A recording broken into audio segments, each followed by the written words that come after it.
पटना में नीट छात्रा की मौत के मामले में एक्शन फॉरेंसिक रिपोर्ट आने के बाद बड़ी कार्रवाई भी की गई और 2 पुलिसकर्मियों को इस मामले में सस्पेंड भी कर दिया गया। दोनों पर जांच को गुमराह करने का आरोप है। चित्रगुप्त नगर थाना की थानेदार रोशनी कुमारी और कदमकुआ थाना के दारोगा हेमंत झा को निलंबित कर दिया गया। जानकारी के मुताबिक इन्हें 6 जनवरी को ही घटना की पूरी जानकारी थी, लेकिन इसके बावजूद 3 दिन तक मामले को नजरअंदाज किया गया। हालांकि सवाल अब भी ये कायम है कि पटना सदर के एएसपी अभिनव कुमार पर अब तक कोई कार्रवाई क्यों नहीं की गई। फॉरेंसिक रिपोर्ट के अनुसार छात्रा की पोस्टमार्टम रिपोर्ट में सेक्सुअल हरासमेंट की पुष्टि हो चुकी है, लेकिन इन सब के बीच अब तक कार्रवाई क्यों नहीं की गई और इस मामले में 2 पुलिसकर्मियों को सस्पेंड किया गया है। दोनों पर जांच को गुमराह करने का आरोप लगा, जिसके बाद इन्हें सस्पेंड किया गया। पटना में नीट छात्रा की मौत के मामले में एक्शन फॉरेंसिक रिपोर्ट आने के बाद बड़ी कार्रवाई की गई है। 2 पुलिसकर्मियों को सस्पेंड किया गया है। पोस्टमार्टम रिपोर्ट में सेक्सुअल हरासमेंट की पुष्टि हुई है फॉरेंसिक रिपोर्ट के अनुसार, लेकिन अभिनव कुमार पर पटना सदर के एएसपी अब तक कार्रवाई इन पर क्यों नहीं हुई, बेहद महत्वपूर्ण सवाल।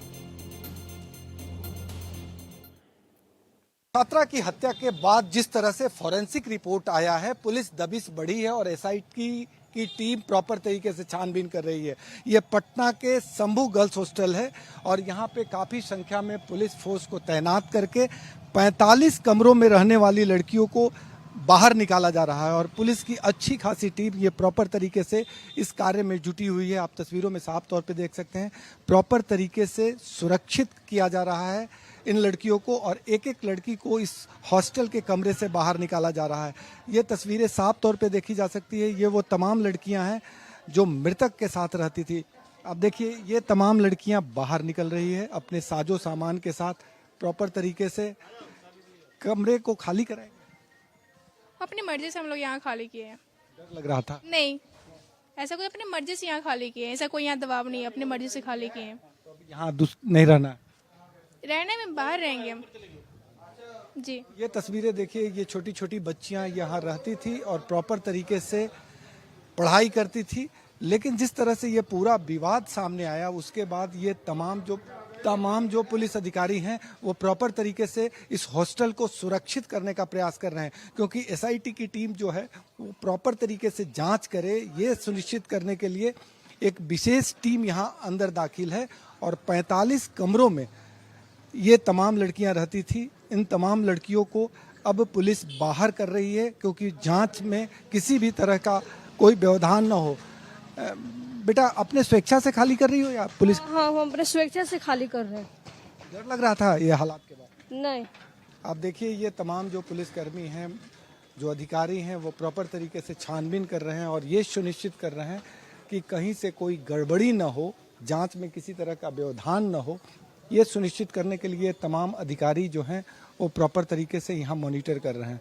तो ये खास पहलू है, जांच के अहम पहलू को मजबूत करने के लिए पुलिस इस शंभू गर्ल्स हॉस्टल का पूरी तरह से एक तरह से कहें खंगालने में जुटी है, ताकि जब ये एसआईटी की टीम प्रॉपर तरीके से जांच करे तो किसी भी तरह का व्यवधान न हो, किसी भी तरह की असुविधा न हो और कहीं से एविडेंस टेम्पर न हो। इस बात को सुनिश्चित करने के लिए शंभू गर्ल्स हॉस्टल को पूरी तरह से खंगाल कर 45 कमरों में रहने वाली लड़कियों को एक निश्चित ठिकाने पर भेजा जा रहा है। सहयोगी कैमरामैन राकेश के साथ भारत एक्सप्रेस के लिए पटना से आशुतोष कुमार।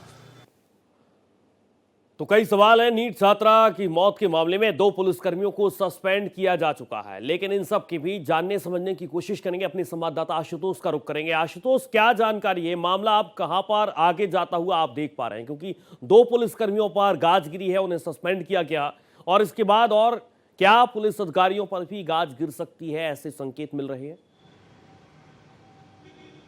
देखिए, गाज तब गिरी है जब एफएसएल की रिपोर्ट और पोस्टमार्टम रिपोर्ट में इस बात की पुष्टि हो गई है कि फिजिकली उसके साथ असॉल्ट किया गया है और उसके बाद पुलिस की सक्रियता बढ़ी है। हालांकि एसआईटी की टीम पहले बना दी गई थी, लेकिन जांच रिपोर्ट आने के बाद कार्रवाई हुई है। जहां तक अभिनव कुमार की बात करें तो इन्हीं दोनों अधिकारियों के एडवाइस पर या सूचना पर उन्होंने इस बात की पुष्टि कर दी थी कि लड़की के साथ कोई रेप नहीं हुआ है। तो इसी को आधार बनाया गया गया और सीनियर अधिकारियों ने 2 पुलिसकर्मियों को सस्पेंड कर दिया है। अब तक ये किया जा रहा है कि इस पूरे मामले में घालमेल कहाँ है, कहाँ मिसअंडरस्टैंडिंग हुआ है, कहाँ पे मिसलीड किया गया है और किस तरह से सूचनाएं छुपाई गई है। तो इस बात की पड़ताल अब एसआईटी की टीम करेगी।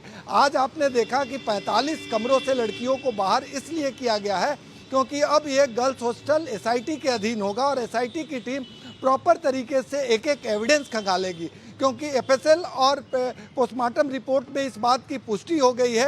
अब इसकी हत्या के पीछे वजह क्या है, कुछ सीसीटीवी भी लिए गए हैं। एसआईटी की टीम जो है गर्ल्स हॉस्टल के सीसीटीवी को आधार बना के छानबीन कर रही है। सीसीटीवी सबसे बड़ा आधार है और इसी के आधार पर आप पुलिस जांच भी कर रही है। बहुत शुक्रिया फिलहाल आपका तमाम जानकारी के लिए।